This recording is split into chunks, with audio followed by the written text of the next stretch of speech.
आणि आता घेणार आहोत महाराष्ट्र सुपरफास्ट मधून बातम्यांचा धावता आढावा। दुबईमध्ये आजपासून महिला आशिया स्पर्धेला आता सुरुवात होत आहे।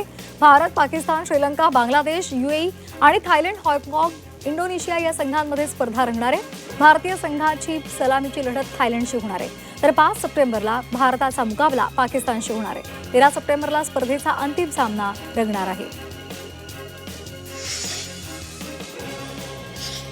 19 वर्षाखालील भारतीय संघाची ऑस्ट्रेलिया विरुद्ध मायदेशात होणाऱ्या मालिकेसाठी घोषणा करण्यात आली आहे। या संघामध्ये भारताचा माजी फलंदाज राहुल द्रविडचा मुलगा अन्वय द्रविड तर वीरेंद्र सेहवागचा मुलगा आर्यवीर सेहवागची संघामध्ये वर्णी लागली आहे। भारत ऑस्ट्रेलिया विरुद्ध 3 दिवसाच्या एकदिवसीय सामने तर 4 दिवसांचे सामने खेळवले जाणार आहेत।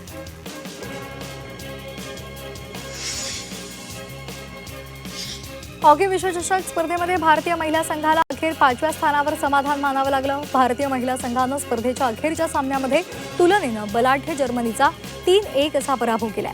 भारताकडून नवनीत कौरनं 2 गोल करत भारताच्या विजयामध्ये मोलाचा वाटा उचलला। नीट यूजी 2026 पेपरफुटी प्रकरणातील लाभार्थी विद्यार्थ्यांचा निकाल जाहीर करण्याचे आदेश मुंबई उच्च न्यायालयानं एनटीएला दिलेत। सीबीआयनं विद्यार्थ्याला आरोपी न करता साक्षीदार केलं असल्यामुळे तपासाच्या कारणावरून निकाल रोखणं योग्य नसल्याचं न्यायालयानं स्पष्ट केलंय। एमपीएससी औषध निरीक्षक पेपरफुटी प्रकरणामध्ये आणखी विद्यार्थ्यांची चौकशी होण्याची शक्यता आहे। 120हून अधिक गुण मिळवणारे काही विद्यार्थी पोलिसांच्या रडारवर आहेत। संशयितांच्या बँक खात्याची सुद्धा आणि व्यवहारांची सुद्धा तपासणी सुरू आहे। मुंबई महापालिका शाळांमधील विद्यार्थ्यांना 27 शालेय वस्तूंचा पुरवठा अद्याप पूर्ण झालेला नाहीये।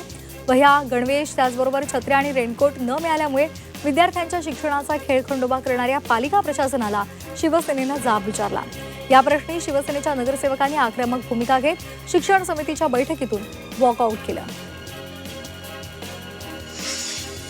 सुट्टीच्या काळात जनगणना, SIR, त्याचबरोबर BLOचं काम करणाऱ्या लाखो शिक्षकांच्या अर्जित रजेची सेवा पुस्तकामध्ये नोंद नसल्याच्या तक्रारी शिक्षण विभागाकडे आलेल्या आहेत। या संदर्भात प्राथमिक शिक्षण संचालनालयानं शासनाकडे धोरणात्मक निर्णयाची मागणी केली आहे। छत्रपती संभाजीनगरमध्ये पुन्हा हेल्मेट सक्ती लागू करण्यात आली आहे। 1 सप्टेंबरपासून नियमांची कठोर अंमलबजावणी केली जाणार आहे। पहिल्याच दिवशी सुमारे 1200 जणांवर दंडात्मक कारवाई केलेली आहे।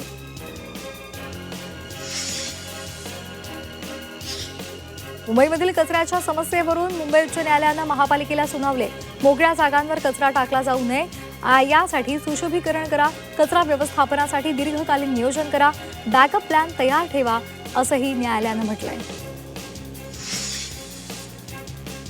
नागपूरमध्ये अंतराळ उद्योगाला चालना देण्यासाठी NADA आणि स्पेसवर्क्स टेक्नॉलॉजीज यांच्यामध्ये सामंजस्य करार झालेला आहे। उद्योगाभिमुख प्रशिक्षण, अध्यापन आणि संशोधनाला प्रोत्साहन देण्यासंदर्भात उपग्रह प्रक्षेपणासाठी अत्याधुनिक तंत्रज्ञान विकसित करण्यावर भर दिला जाणार आहे। मध्य रेल्वेनं आजपासून 15 दिवस रात्री 11:30 ते पहाटे 5 वाजून 10 मिनिटांपर्यंत ब्लॉकचं नियोजन केलेलं आहे। त्यामुळे टिटवाळा कसारा मार्गावरील अनेक लोकल्स रद्द होतील किंवा ठाणे आणि कल्याण स्थानकांपर्यंतच धावतील। त्यामुळे सण उत्सव काळात प्रवाशांचे मोठे हाल होणार आहेत। गणेशोत्सवासाठी मध्य रेल्वे मुंबई मडगाव दरम्यान आणखी 4 विशेष ट्रेन्स चालवल्या जाणार आहेत। 11 आणि 13 सप्टेंबरला या गाड्या धावणार आहेत। या गाड्यांचं आरक्षण 29 ऑगस्टपासून सुरू होणार आहे। मुंबई गोवा महामार्गावर माणगाव बायपासचं काम पुढल्या वर्षी फेब्रुवारीपर्यंत पूर्ण होण्याची शक्यता आहे। कोकण रेल्वेकडून रेल्वे उड्डाणपुलाच्या कामाला परवानगी न मिळाल्यामुळे काम रखडल्याची माहिती पालकमंत्री भरत गोगावले यांनी दिली आहे।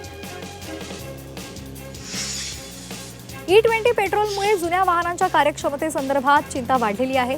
त्यामुळे केंद्र सरकार E10 पेट्रोल पुन्हा एकदा उपलब्ध करून देण्याचा विचार करते। हे पेट्रोल प्रीमियम 95 ऑक्टेन या श्रेणीमध्ये मिळण्याची शक्यता आहे। रक्षाबंधनानिमित्तानं सोलापूर शिवसेनेकडून उपमुख्यमंत्री एकनाथ शिंदेंसाठी जवळपास 1 लाख राख्या पाठवण्यात जाणार आहे। शिवसेनेचे नेते प्रकाश राठोड यांच्या पुढाकारानं घराघरातून राख्या गोळा करण्यात आल्या। ठाण्यातील आनंद आश्रमात शिंदेंच्या उपस्थितीमध्ये रक्षाबंधनाचा कार्यक्रम होणार आहे। मालेगाव तालुक्यातील दाभाड येथे शाळेमध्ये चिमुरड्यांनी रक्षाबंधन उत्साहात साजरं केलं. राखी बांधून औक्षण करत विद्यार्थ्यांनी रक्षाबंधनाच्या गाण्यांवर ठेका धरला. हा उत्साह पाहण्यासाठी पालकांनीही गर्दी केली होती.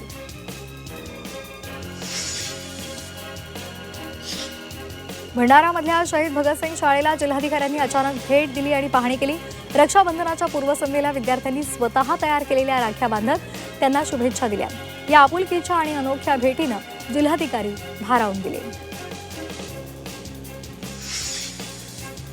पुण्यामध्ये गणेशोत्सवातील डीजेच्या वापरावर वातावरण तापलेलं आहे. ध्वनी प्रदूषणाविरोधात पर्यावरणप्रेमी, ज्येष्ठ नागरिक आणि विविध संघटना रविवारी रस्त्यावर उतरणार आहेत. गोखले चौकामध्ये जनजागृती तर सकल हिंदू समाजाच्या वतीनं अभिनव चौकातून मोर्चा काढला जाणार आहे. गोंदियामधील गोरेगाव तालुक्यातील भडंगा इथे दारूबंदीच्या मागणीसाठी गावकरी एकवटलेले होते. यावेळी गावकऱ्यांनी गावातून रॅली काढत अवैध दारू विक्री बंद करण्याची मागणी केली आहे. यावेळी गावकऱ्यांनी गावामध्ये ग्रामसभेचं आयोजन केलं होतं. तसंच प्रशासनानं दारूबंदी केली नाही तर महिला स्वतः पुढाकार घेत दारूची दुकानं फोडणार असा निर्धार त्यांनी व्यक्त केला आहे.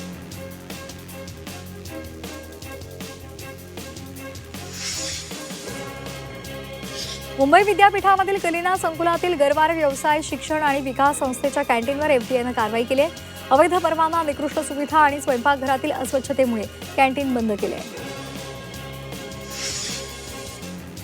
सापुतारा इथे गणपती वर्गणीच्या वादातून सुरगाणा इथे युवकाची चाकूनं भोसकून हत्या झाली आहे. या प्रकरणात आरोपी विरोधात गुन्हा दाखल झालाय. पोलिसांनी पुढला तपास सुरू केला आहे.